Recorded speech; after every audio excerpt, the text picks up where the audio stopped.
Hello and welcome everyone to PRA Network 2 on YouTube and PRA_Network on Twitch. I am your host, Justin Phoenix, and alongside me in the booth this week we have Jacob O'Keefe. Say hi, Jacob. How's it going, everybody? Glad to be back. Took a little bit of a break, but we're back at it. It's going to be exciting. We're going to see some side-by-side racing. I predict it's going to be a whole lot like Atlanta. Last week we saw Thomas Coonan have a poor qualifying effort, so he didn't get up there with Jacob. Interesting. So this week it looks like Thomas is going to start third because Jacob Schneider just crossed the line in first. It looks like Justin. Chucky Walden is in the field again in that beautiful Dale Earnhardt car. Earnhardt drove that. I can't remember which Coca-Cola 600 it was, but that's a fabulous car. He's usually the man in black. Wasn't much of a man in black there. That safety car is off. Here we go. Green flag racing here at Michigan International Raceway Legacy 2008. Here on iRacing in the Grid Finder Nostalgia Series, Jacob Schneider leads them to turn number 1. Things are going to get hairy immediately, hopefully. We got Jerry Hendrickson, who had the outside pole. He's on the outside of Thomas Coonan right now, coming down the backstretch out of turn number 2. Remember, folks, turns to watch here. Turn 1 coming in, turn 3 on the exit, and Justin will keep you real close on the action. We are going to ride on board right now with the third place car, Jerry Hendrickson. He was 3/1000ths of a second off of the pole sitter, Jacob Schneider. He's going to have that outside momentum. The outside line is very fast here. Look at the run. I'm surprised he didn't get taken by any of those bumps on that outside coming out, but wow, the car control. A Dr. Pepper number 77 car is on the outside line. It's kind of the middle line, not really the outside, but it seems to be working for him over Thomas Coonan. He's loving that defensive approach I'm seeing. It's almost like he's kind of taking the middle to not really give many options. Here's what happened to Dan Atkinson.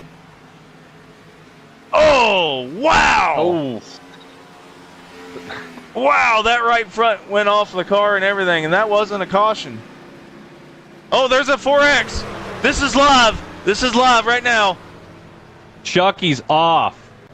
Chucky Oh, again. no. He got screwed last week with not having a caution thrown. Let's watch that again. Yeah, He hits the wall. Paul Boomer shines right there. There's nowhere for Paul to go.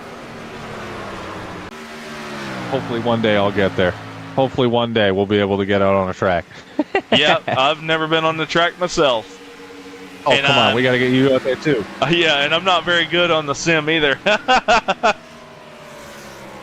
Is that why you're in the booth, Justin? It is.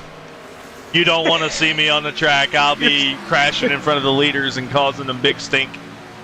You're not supposed to tell them that. Come on. Hey, tell them I'm a pro driver. And with 2 laps to go, this time by Jacob Schneider, we're going to give him his TV time that he deserves because he is the leader by 6 seconds over Jerry Hendrickson.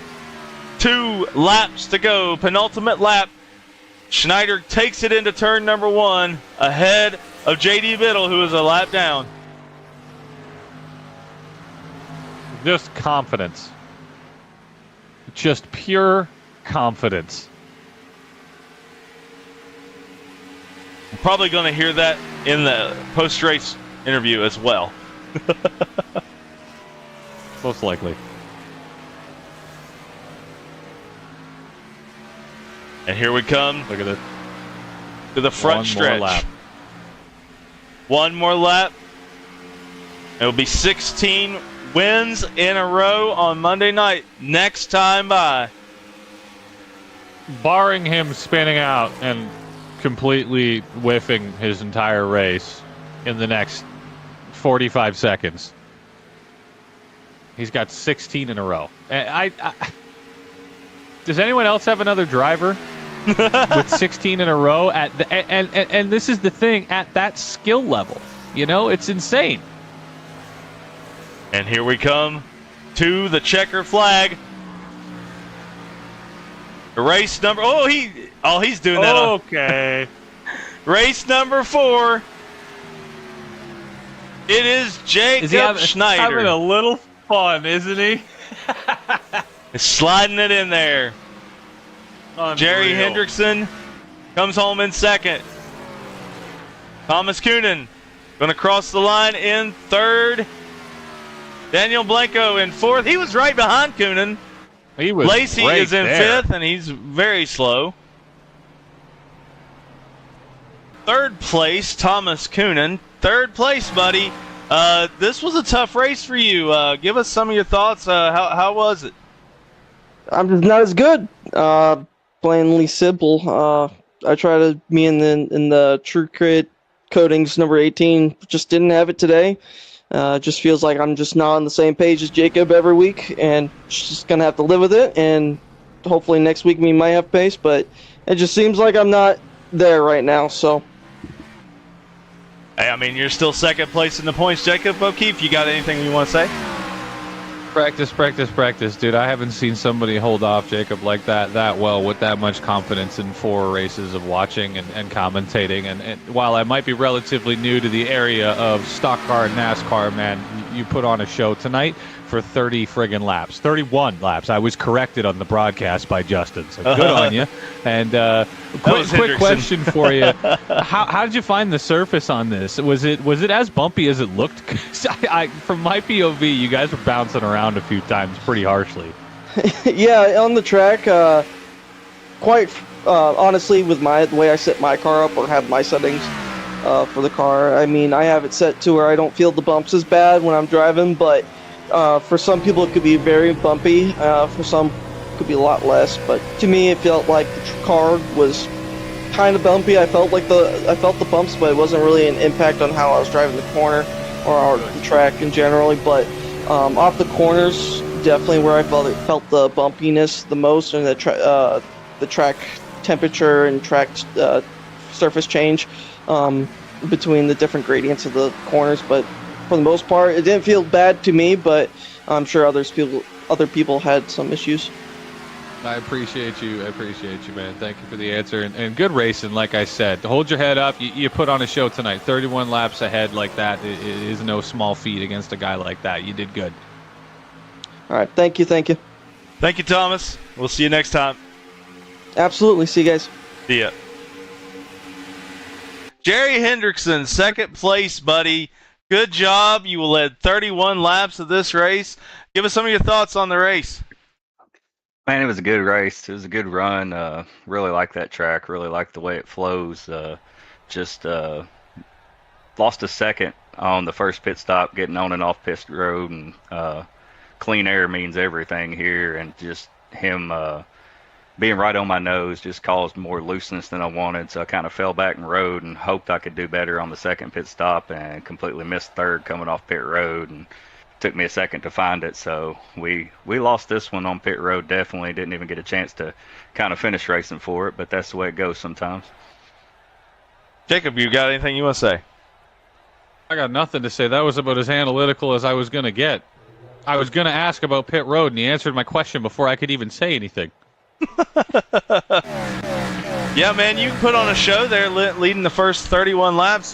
Did you think that you had enough to give Jacob a run for his money for the end of the race? Man, as tough as he is, I really knew it was going to come down to being ahead of him on the last leg. That's why I was hoping I could pit a couple laps early and he might stay out, and I might leapfrog him just by a little bit. If I could have stayed ahead, I believe that line that I was running that he later moved into right there is about the fastest way around the track, and I think it would have made it real tough to make a move, because when you pack in hard and behind them, it gets real tail waggy, and it's really hard to build enough momentum in that group to go anywhere else. So I just think it would have come down to having to get out ahead of him to be able to battle him for it. Yeah, it looked like you had a better outside line than him, and you had a lot of speed on the straights, but he just has a smooth line. He's tough.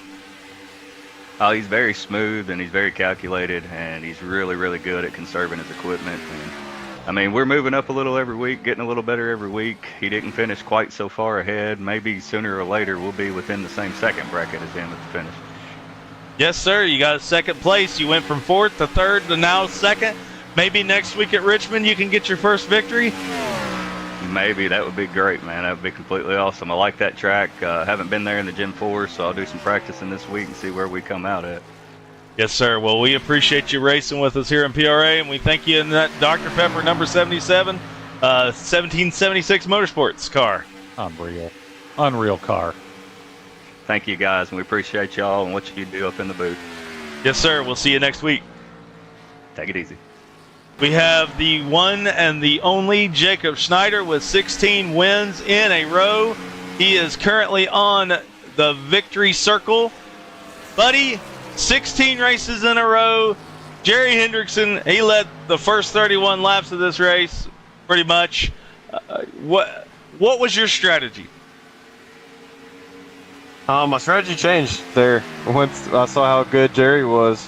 I was going to stick to the bottom the whole race, and I was pretty stubborn about that the first stint, and he was one lane up, and he really had me beat there. And even the second stint, he had me beat until I finally decided, he's doing well up there. Let's try it. And as soon as I tried it one time, it was so much better. That was a turning point in the race. Not only did I pick up some speed, but I took his clean air away from the line that he liked. So Yeah. double-edged sword there. Jacob O'Keefe, you got anything for Jacob Schneider? It's just insane to watch your strategy evolve in real time like that. We were watching it on the broadcast, and we watched you switch that line from the inside because you were really committed to that inside line for the first little while of the race. And I just wanted to ask if you felt any really big difference in the surface, man. I asked the previous driver how the surface was, lots of bumps that I was seeing on the cars, and did you notice a huge difference in the two lines when you actually decided to make the swap? Yeah, mainly in turns 1 and 2. So every seam you see is a transition of more and more banking as you go up. But they're pretty gradual, except for that first one in 1 and 2. Like the bottom is quite a bit flatter than the second line. The difference in 3 and 4 was hardly noticeable. And I could run the same time on the bottom or the second line, but just moving up on that second line in turns 1 and 2, I picked up a tenth a lap. And like I say, That probably right slowed there. him down a tenth a lap by taking his air away. No, 100%. You took away every opportunity for him to have that clean line the whole race, right? You calculated it perfectly, man, and you're damn good at it. It's good to watch you race, Jacob, and it's a pleasure to see you keep coming out every single week like the way you do. Good on you, man. Yeah, appreciate it. I wouldn't miss PRA Monday night for anything at this point. We wouldn't miss you either. We would miss you if you didn't come. That's for sure. I do got to give props to Jerry, though. I mean, that's probably the closest someone's come since I started PRA. Riley Frost had a couple that were close, but I was trying to get to him at the end of that first stint, and I couldn't. Like the first stint, he had me beat. So you were props to him. sweating a little bit then. I was a little worried. I was except second place at this point, 15 in a row. Second place to Jerry. He's a really good racer from what I can tell. I've only really raced around him twice now, and I respect him, and he'd be a good enough guy to lose to if I was going to lose to somebody. Well, we're trying to recruit somebody to beat you. Oh, there's Listen, people I'm out gonna start there's putting- people out there better than me. I promise you that. I'm going to start putting posts out on the iRacing forums that we need some people in like the 7K bracket to come out here and put up some numbers for you. I hear you. Like I say, there's people better than me out there, so you can find them.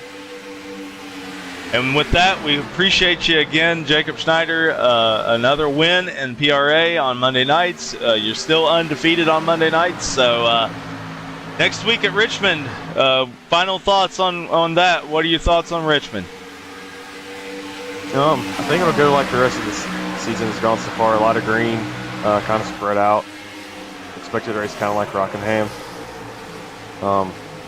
It's kind of a straightforward track. think you just probably free-stop the race, and I don't know. We'll play it by ear. Yes, sir. Well, again, congratulations on 16 in a row. You, let me see here. I'm looking at the stats. You have That's insane. 18 overall wins now, which is a PRA record as well. And so, just keep punching it. You'll have a 4th championship in a couple of weeks. Yeah, I should be able to just, as long as I don't do anything stupid, I should have enough of a gap now that, just finish these races strong, and the championship should be there. But I want to keep winning races too. I'm not just gonna back down and settle for a championship. I want to keep racing for wins. That's what we want to hear. Well, thank you for coming again, buddy, and we'll see you next week. See y'all next week at Richmond. Yes, sir. Great racing, Jake. Cheers, man. Thank you. Cheers. And with that, for Jacob O'Keefe and Prodigy Racing Association, I am Justin Phoenix, and we will say see you next time at Richmond for the Grid Finder Nostalgia Series race number 5 of 6. We'll see you later.